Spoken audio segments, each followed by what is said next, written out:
a mixture of emotions, I'm sure, for the England batters out there now. A sigh of relief as Mitchell Starc is replaced by Scott Boland. But equally, mustn't lose that concentration at this stage. 10 minutes to go, just under, until stumps. A man on his home ground with the crowd behind him. Here he comes from the great southern stand end. Right arm over past the outside edge through to Carey. Well, I think the Australians are trying to be getting 3 overs in, Izzy, in the 10 minutes, with 2 quick bowlers going at the same time. Difficult, but there's no doubt they'll try. I think Scotty Boland will try and get through this over a little bit quicker.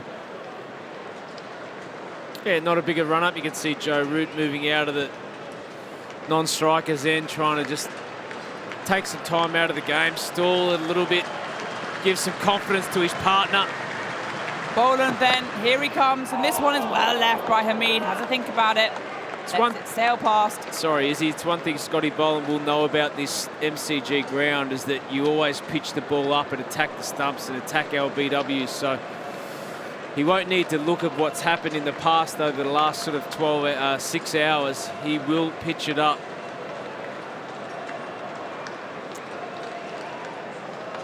Wow, getting into the swing of things.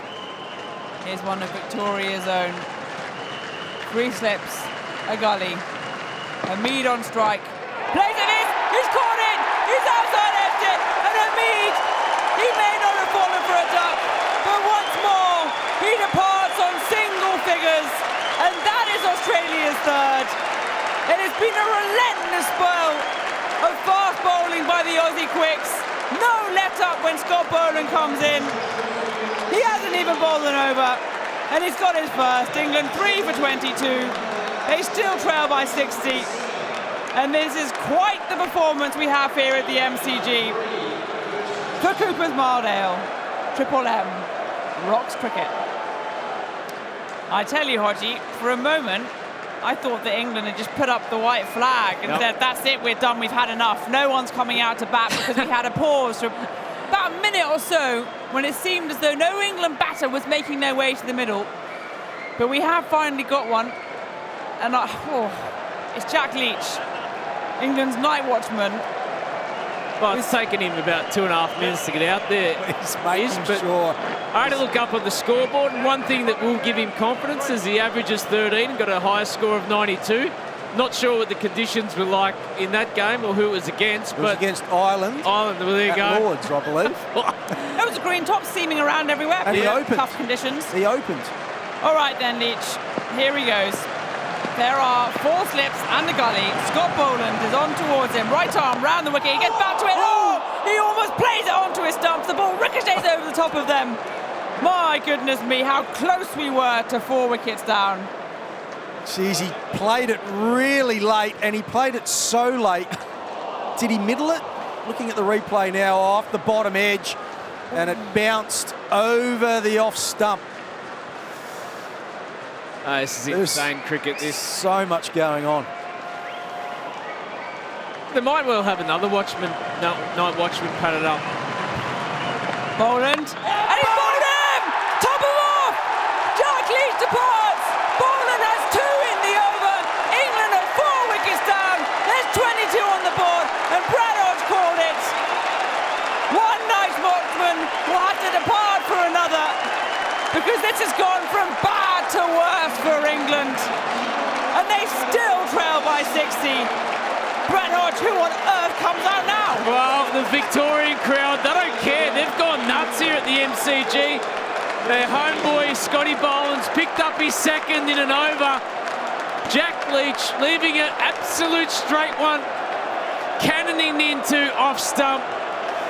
And whoever it is comes out now, well, my word, they are hitting a cauldron full of fire. What a disaster for England.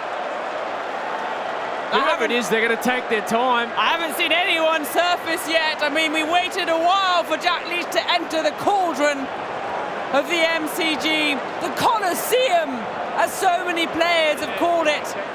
Nobody fancies it, and well, you can't blame them. No. I just saw Stephen Smith say to Paul Rifle, the umpire, look, what's going on? And Paul Rifle's looking at his watch, Whoa, we're going to be close here for getting timed out. I mean, this would be quite the story if we get that far. I think someone's gone down to work out whether anyone's coming out. Nobody fancies This could be the white flag, Izzy. What about the boos going around the ground? Well, I think the third umpire's also made its way down there, or the fourth umpire's, to check what's going on, because here we go, time's ticking. Who is it? It's Ben Stokes. I think it's that man. There's only one man for the occasion, really.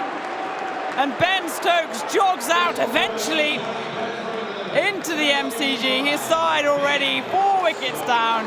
Just 22 on the board. The only man really to have scored runs in Australia this series. Joe Root is there. And Stokes, well, we've seen heroics from him in the past and we'll need them again. I think Australia have gone to the umpires, Izzy, and asked for the extra half an hour. They think it might be over tonight. But they have not. Oh, for a minute there, I thought you had me. That was horrible. That was horrible.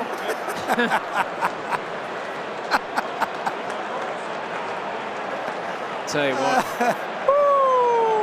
Jack Leach, tail ender or not. That wasn't a great lead. He was batting on leg stump, and you could see all 3 stumps, and he let it go. It was only cannoning into off stump for bowling round the wicket. Wow, Scott Boland. Imagine he picks up 3 in and over the Victoria. They'll go nuts. They'll burn this joint down. And if it's Stokes. Woo. He already has 2 in the over. How long's he taken, Ben Stokes? Come on, Stokesy. How's he not timed Face out? up. Ben There's Stokes a minute to go. wants to make this very much the last ball. It is the last ball of the over. Here he is, bowling around the wicket, and he plays it off his legs, down to fine leg. And they will amble through for a single. Australia is scurrying to the other side. They want another over. I think they've got it. I think they'll have another over. And yes, it'll be the skipper.